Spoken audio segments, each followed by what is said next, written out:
What's up, everybody? It's Heat Override, I'm ready to bring the pain for you this week and Dr. Roto.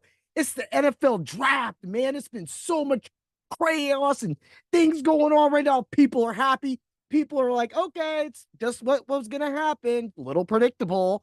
But at the same time, hey, what would it be if I didn't bring the pain to it before the next round starts up? Oh, yeah. Right? Dig it. So, the NFL draft's been going off and everybody's all happy. We got Caleb Williams, number one. Bears fans are happy. They got Dunez. So we're looking. I'm not going to sit here and just review. Everybody's been reviewing every player all day long. Why do you need the same review, right? But the NFL draft has been pretty entertaining. What has been entertaining after the NFL drafts round one has been all of the people attacking the Falcons for picking Penix Jr. Oh, man. Okay. Look, I'm the first one to bring the pain. And I'm usually the resident, guy that's gonna be like, hey, he's not gonna be like good, or I'd be like, hey, well, it's not gonna be good. Okay, I get that. But I'm not defending Penix Jr., and I'm not going to defend the idiocy of the Atlanta Falcons. However, when I see statements made like they just pretty much did this on Kirk Cousins, I mean, what do they don't they care what Kirk Cousins feel about this? I've been seeing these comments all day. Who cares what Kirk Cousins feels like? Okay, he's freaking old. He's not going to be around forever. And you're saying that this quarterback who has no skill at all, who is completely a raw talent, you're going to pick him to learn behind Kirk Cousins. And did we not forget about that? Did we not know what happened to Aaron Rodgers? Do we not know what happened to Jordan Love? Do we not know what happened? What did Kurt Warner do for Eli? What did Kurt Warner do all those years? Like, at the same time, you're looking at everything. You can't just be like, hey, this was kind of like a kick to the nuts for Kirk Cousins. No, it wasn't. It's saying that Kirk Cousins isn't going to be around forever. All right. So say Kirk Cousins plays another 3, 4 years. That is about when Penix Jr. will be ready. He's not going to go into the NFL at his skill level and explode. It's impossible. He might have to be called upon. But we all see what happened with the Vikings last year when they went to their rookie, right? So, and you're not always going to get that CJ Stroud. Sometimes you're going to get a Bryce Young. And that is what people, I think, are forgetting about this, that Penix Jr. does not need to start week one. He's not needed. He is literally there to learn the offense, the new system, going to a new face, a new talent. Like, he's been drafted to the Atlanta Falcons, and everybody is mad. Well, I mean, it's still an idiot draft. They could have got anybody. I mean, if you're going to have all that talent around you and you have Kirk Cousins, why wouldn't you bring in someone like a Dunez, right? Sorry. It just like makes sense, right? Like, why? So, but the thing is it doesn't have to make sense when you're thinking about the future. When you think that the winning position that Kirk Cousins can put this Atlanta Falcons offense in, while Penix Jr. learns, at the same time they can stay competitive. So that when Bijan comes up a little more, when Pitts is he's at that stage right now where he might be starting to enter his prime. You still have London. So you have a good core of wide receivers around here. So he's definitely going to be able to play good. He's going to be able to get what he wants, but he don't need anything. It is a wasted pick. I agree. You could have definitely got an offensive player and anybody at this point, and you could have put him in there, but that's not what happened. So why are we hating on it? Why are we saying things like this is a slap to Kirk Cousins' face? It's not. People, move on. That's what we're doing. Oh yeah, and that's coming from the pain bringer. Dig it? Yeah, right, man. Now we're getting to it.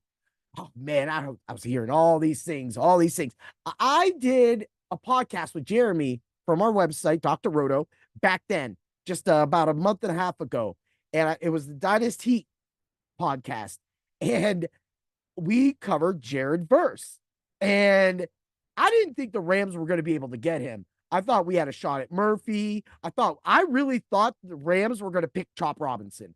And I think that if Verse and Murphy were gone, I think the Rams would have picked Chop Robinson. And that's something, again, me and Jeremy talked about on that podcast well over a month ago. But during that podcast, I also said, we've seen crazier things happen, and we've seen Aaron Donald fall to the Rams. And what happened? Jared Verse is now a Los Angeles Ram. I mean, horns up. Let's go. Oh, yeah. Woo.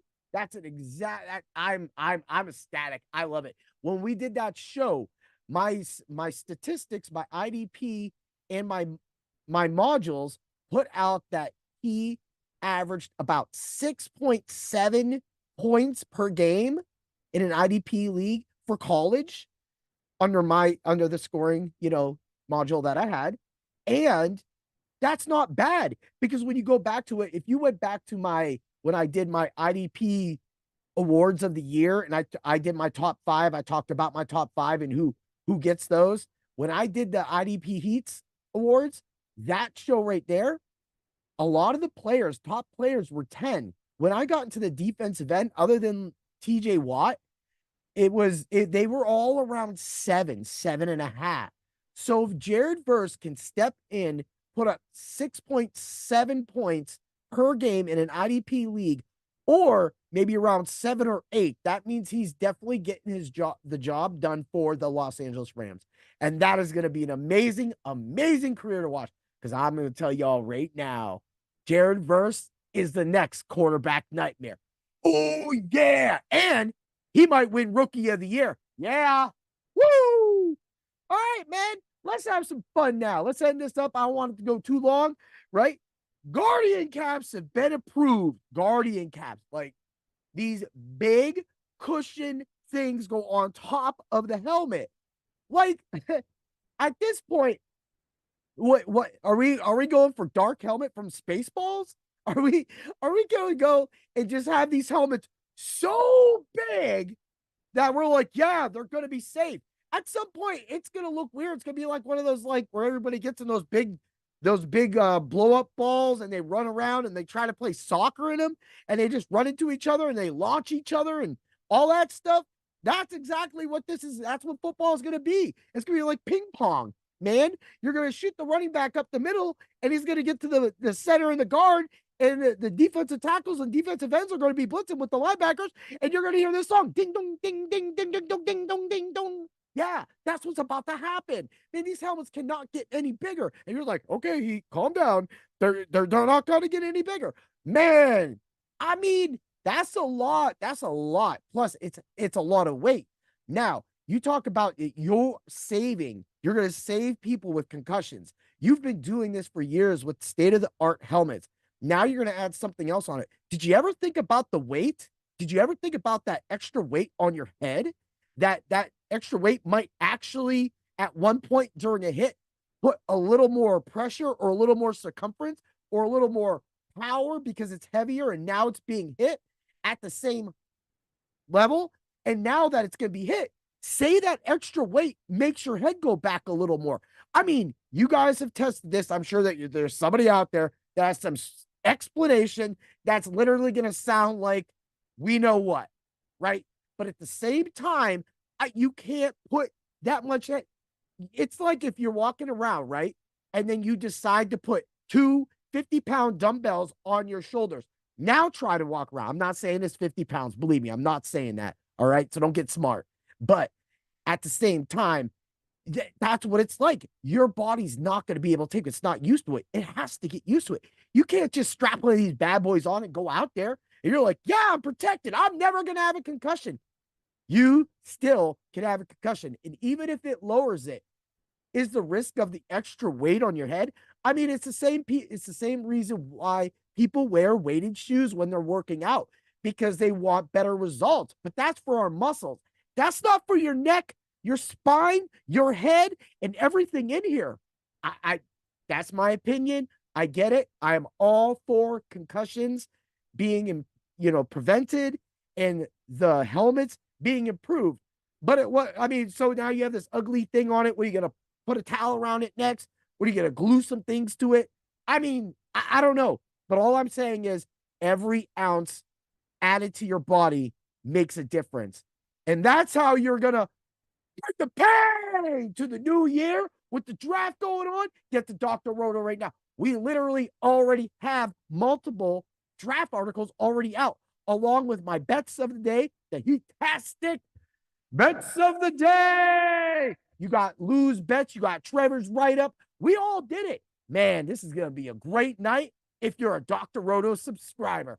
Ooh, yeah. Have a great day, everybody. And may the draft be with you. Yeah.